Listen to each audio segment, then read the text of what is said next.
sesuatu yang tersambung, kuat, ini erat, dan sulit dilepaskan, itu disebut silah namanya. Apa namanya? Silatun. Silah. Dari kata wasala, nyambung, erat. Pernah dengar gini? Silaturahim? Ya. Ketersambungan rasa kasih yang dalam, sehingga walaupun terpisahkan tempat dan keadaan, ia masih bisa merasakan itu dengan memberikan satu rasa yang dalam. Jadi kalau Anda bertemu dengan kawan-kawan, reunian, kan? Ketemu, saling tatap, ngobrol, itu belum silaturahim secara makna, belum. Karena orangnya ada di hadapan kita, kita sapa. Tapi kalau Anda meninggalkan tempat ini, kemudian ingat kepada kawan kita, terus kita WA, malam-malam kita ingatkan, akhi, maafkan kalau saya ada salah ya, mudah-mudahan Allah pertemukan kembali kita sampai jannah, malam tahajud ya. Itu namanya silaturahim. Silah, terikat walaupun ruangnya sudah berbeda. Waktunya mungkin tidak sama. Teman ke Amerika, dia ke Kanada, 12 jam bedanya dengan kita. Tapi kita masih bisa WA dia. Itulah silah. Hubungan yang menyambungkan kita dengan Allah, sehingga terkoneksi dalam setiap keadaan dimanapun berada, itu adalah sholat.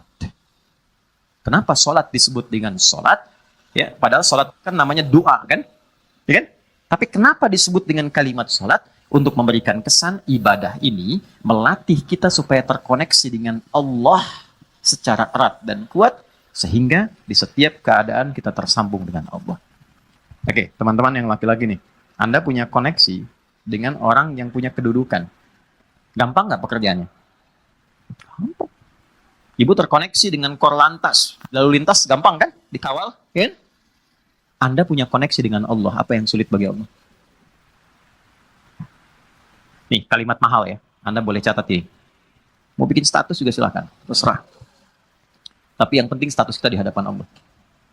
Ada satu kalimat yang sangat mahal. Yang kalau kita punya ini, tentram kehidupan dunia. Kalimatnya singkat, cuma 3 kata. Aku punya Allah. Aku punya Allah. Ini kalimat yang mahal, yang jarang dimiliki sampai hari ini. Kenapa engkau begitu tegar, padahal masalah rumah tangga kamu itu begitu pelik? Aku punya Allah. Aku yakin Allah pasti akan berikan solusi. Kamu kok kelihatannya biasa-biasa saja sih? Padahal kan kemarin pekerjaan kamu gagal. Aku punya Allah. Allah sudah ngatur rizki. Rizki aku sudah Allah tetapkan. Aku punya Allah. Kalimat ini yang mahal sekarang. Bilal itu saat dicambuk, suasananya terik. Ditimpa batu yang sudah dipanaskan. Ketika dicambuk sekali, kalimatnya irtad, murtad kamu. Jawabannya, Allah, aku punya Allah. Saya tanya pada Anda, kalimat ini muncul nggak dalam setiap situasi? Nah, mungkin itu yang menyebabkan sering ada kegamangan, kegelisahan, pesimis, jatuh terlampau dalam. Punya Allah. Dulu semua orang bekerja itu merasa punya Allah. Mau disogok, ya, seorang penggembala kambing itu diuji oleh Umar. Aku ambil ya, 1 aku beli. Jangan, ya, ini bukan punya saya. Bilang aja dimakan serigala. Pertanyaan cuma 1, fa'aina Allah. Terus Allah di mana? Aku punya Allah. Teman-teman, itu mahal sekali. Nah, sholat itu melatih kita untuk punya itu. Jadi kalau sudah selesai sholat, kita itu terkoneksi dengan Allah. Terkoneksi itu namanya zikir. Dzakaro, ingat. Ingat tuh, zikir tuh gini, bukan diucapkan di lisan. Zikir itu diucapkan di lisan, tembus ke hati, lalu memberikan petunjuk kepada semua bagian tubuh kita. Itu zikir namanya. Jadi begitu disebutkan, ada getaran ke jiwa. Makanya kenapa pasca sholat ada zikir, khawatir setelah sholat belum nyambung. Ini yang dimaksud Quran surah keempat ayat 103. فَإِذَا قَضَيْتُمُ الصَّلَاةَ, maka jika Anda telah tuntas mengerjakan sholat, mungkin belum terkoneksi sepenuhnya dengan Allah. Fadhkurullaha, maka cepat koneksikan dirimu dengan Allah. Nih, kenapa istighfar didahulukan sebelum subhanallah? 1 juta. Serius? 5 juta. Umroh lah tawaran terakhir tuh. Ini serius umroh, bintang 5. Waktu habis udah. Waktu habis. Salah sendiri kenapa maju. Cepet. Karena boleh jadi saat sholat itu fokusnya kepada yang lain. Tidak terkoneksi dengan Allah. Lisannya Allahu Akbar, tapi di pikirannya handphone Hu Akbar. Ya, status di Instagram belum diupdate Hu Akbar. Ya, jemuran belum diangkat Hu Akbar. Makanya baru takbir Allahu Akbar, handphone tulalit tenonet tenonet. Nah, bisa dijawab dulu, halo, saya sedang sholat nih. Nah, belum nyambung. Makanya kita istighfar, khawatir saat sholat ada yang belum terkoneksi. Setelah itu, subhanallah, alhamdulillah, Allahu Akbar. Kenapa 33 kali? 33 itu latihan sampai kalimat itu meresap ke dalam hati. Subhanallah, subhanallah, subhanallah. Pertama masih di lisan. Yang ke-10 mulai masuk ke hati, mulai terasa. Mulai nangis, mulai enak, mulai tenang. Alhamdulillah. Alhamdulillah Allah kasih saya ibu. Alhamdulillah Allah kirimkan saya ayah. Alhamdulillah Allah kirimkan saya istri. Alhamdulillah Allah kirimkan saya suami, anak-anak. Alhamdulillah. Enak. Sampai tenang. Sampai situ gak? Nah, sampai ujungnya kita merasa punya Allah. Kalau sudah merasa punya Allah, Allahu Akbar. Itu semuanya dah. Ini antum ya. Yang pengusaha pebisnis ya. Ada ya. Saya nggak harus tanya angkat tangan lah. Ya. Kalau saya tanya Anda begini. Anda misalnya punya satu proyek nih. Nilainya 100 miliar. Oke? Tapi proyek itu membuat Anda tidak bisa sholat. Sisi lain, ada pekerjaan. Nilainya cuma 1 juta. Tapi Anda bisa menunaikan sholat dengan begitu nyamannya. Anda pilih mana? Yang pertama atau yang kedua? Cuma 2 pilihan, Anda nggak boleh pilih yang ketiga. Saya sudah bisa merasakan getaran-getaran itu. Ya, jujur aja. Pertama atau kedua? Wah, yang benar. Buktinya ada orang sekarang hanya untuk jaga toko, dia rela meninggalkan Jumat. Hanya untuk jaga toko. Hanya untuk menjaga toko, biasa. Syaratnya nggak sholat, dia mau.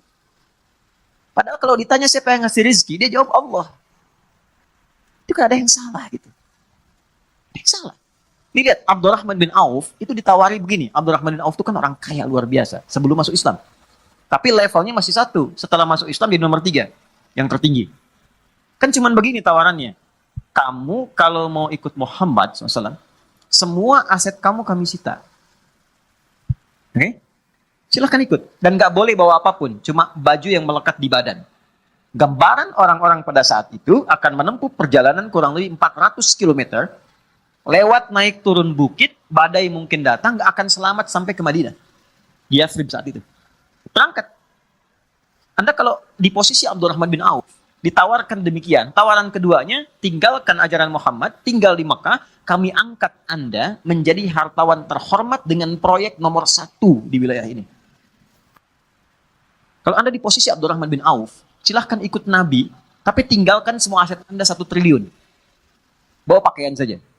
Anda sudah bekerja 20 tahun, 30 tahun, dapat 1 T, tinggalkan itu ikut Nabi Muhammad. Yang belum tentu jelas di hadapan Anda kesuksesannya. Atau tinggal di kota Mekah, ambil hartawan terhormat nomor 1, semua proyek wilayah Bintaro Anda kuasai. Kalau Anda di posisi itu, Anda mau pilih mana?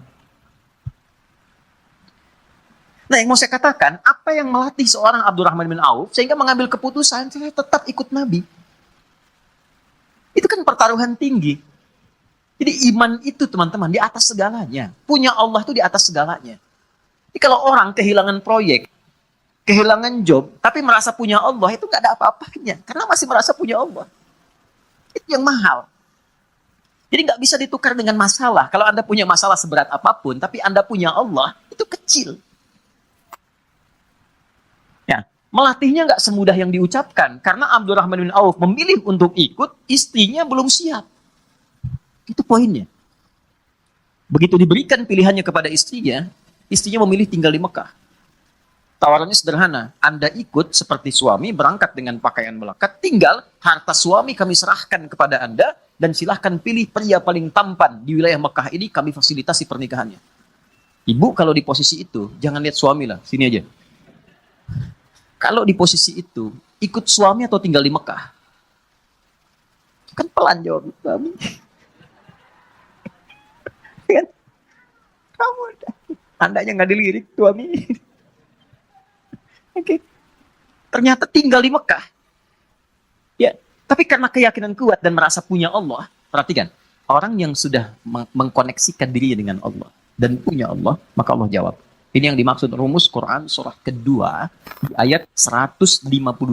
Fadhkuruni adzkurkum. Engkau terkoneksi denganku, menyebut namaku, selalu diartikan menyebut, padahal zikir. Engkau terkoneksi denganku, aku memperhatikan engkau. Jadi sebelum beliau berangkat, Allah sudah siapkan perangkat. Sebelum Abdurrahman bin Auf berangkat, Allah sudah siapkan perangkat di sekitar Madinah. Yang menyambutnya itu harus orang paling kaya di Madinah.